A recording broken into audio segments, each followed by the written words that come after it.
kindergarten friends. I'm going to go ahead and start telling you Bible stories again, just like well, not exactly like we do at school, but close to it. So before we start our story, let's go ahead and review our R verse for this week. R.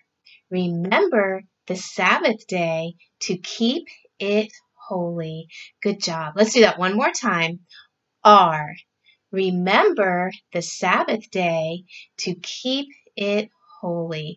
Awesome job. I know you guys are doing a great job at learning that because the Lord has given you such wonderful minds to learn new things. So today I want to tell you a story that might be new to you. You might not have ever heard this before. We have been learning about how Jesus has been traveling all around from city to city, and he has been doing lots of miracles, and he has been teaching the people, and so many people are just excited when he comes near. Now, we also know that there are those people who do not like what he is doing too, the religious leaders. But today we are going to talk about a group of people that are just so in love with Jesus that they want to do something very special for him. As Jesus would travel from town to town, if there were friends in the towns, then he would get to stay at their houses. But if there wasn't anyone, then Jesus might just sleep out under the stars and camp out. But there were some friends that lived just a few miles away from Jerusalem in a town called Bethany. And this was a family. There was a brother and two sisters. Their names were Mary and Martha and Lazarus. And oh, this family loved Jesus so much. They were some of Jesus's dearest friends. And whenever Jesus came to Jerusalem or came to Bethany, he always knew that he could stay at their home and that they would have a bed waiting for him and they would have delicious food and that would be a place where Jesus could rest and be refreshed. And so Mary and Martha and Lazarus were just always ready and willing to host Jesus. Well, as Jesus was traveling, his friends heard that he was coming close to Jerusalem again. Well, there was another friend, and he was a friend of Mary and Martha and Lazarus, and his name was Simon. Now, a really interesting thing about Simon is that he used to have leprosy. Just like I have told you about how Jesus healed the 10 men with leprosy, and they had the disease where they had horrible sores all over them and they weren't allowed to be with anyone. And if they came into the city, they had to call out, unclean, unclean. Well, that is the disease that this man Simon had, but Jesus had healed him from his leprosy. And Simon had believed Jesus and had made him his savior. And so Simon loved Jesus too. And so when Simon heard that Jesus was coming to Jerusalem, he gathered his friends together and he said, let's have a special banquet for Jesus, a special feast to honor him. So Simon put together all of the plans and got that banquet ready. So it came time for the banquet, and the disciples all gathered around, and some of the friends of Jesus, and they were in like a banquet hall, and they were having dinner with Jesus. Now, the Bible tells us that Martha actually served the food because that is how Martha felt that she could share her love with Jesus the most, was by serving him. So she brought the food and she made sure that Jesus had everything that he needed. The Bible tells us that Lazarus, her brother, he was sitting at the table with Jesus, talking with him and listening.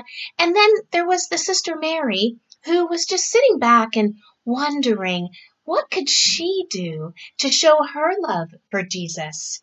And then she had an idea.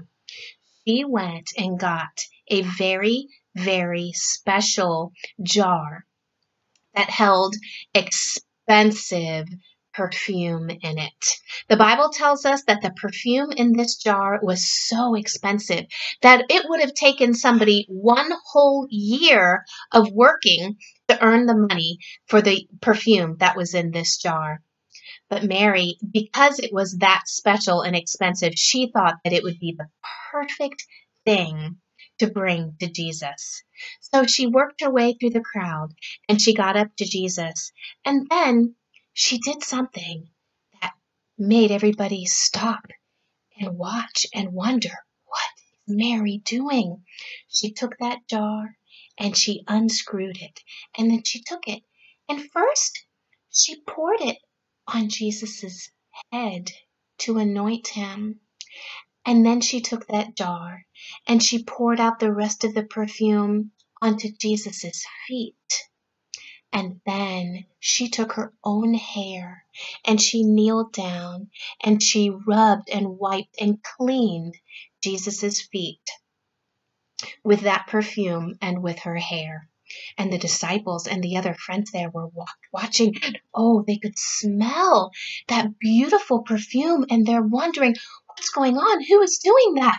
And they look at Mary, but then they quickly began to say, oh, Mary, what have you done? Why have you wasted this perfume? We could have sold that perfume and taken all of that money to help feed the poor. But Jesus said, oh, no, do not criticize Mary. What she has done is a very, very beautiful thing. You will have the poor people with you for forever, but you will not be with me. I will not be here forever with you. What Mary has done is a beautiful thing, and she has prepared me for my burial. Remember, when people were buried back then, that they put perfumes and spices on the body before they would put it into a cave or into a tomb.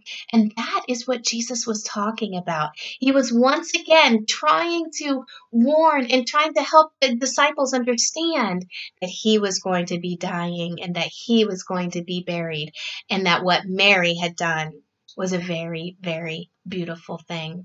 Mary gave her very best to Jesus. Her very best, her expensive perfume, she gave to Jesus because she loved him so much. Do you know what is like perfume for us to give to Jesus? It's our prayers.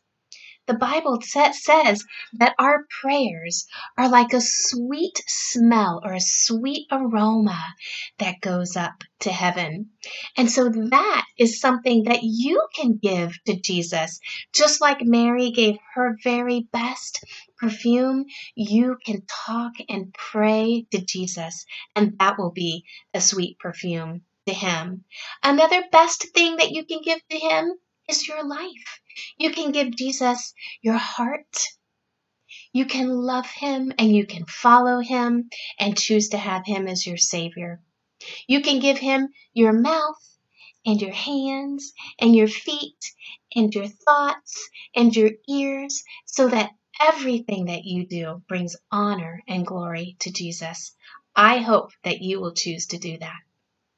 Now, if you do a journal page with mom or dad today, or tomorrow, this is what the title that mom or dad will put up at the top of your page. The title of the story is Mary Anoints Jesus. Then you draw a picture of Mary with her very, very special jar of perfume. And then you can either tell the story to mom and dad and they'll write it, or they can write a sentence for you to copy. And one sentence that they could write for you to copy is this: Mary gave her best to Jesus. Now, I want to remind you, kindergartners, when you are working on these journal pages, to make sure that you are doing very, very beautiful work. Remember, this is going into our special book for the end of the year. So make sure that you're doing nice drawing and nice coloring. Make sure you're not scribbling all over the page, but doing your very nicest work and your very nicest penmanship at the bottom of the page too. So have fun making this journal page, and I love you. And I will see you next time.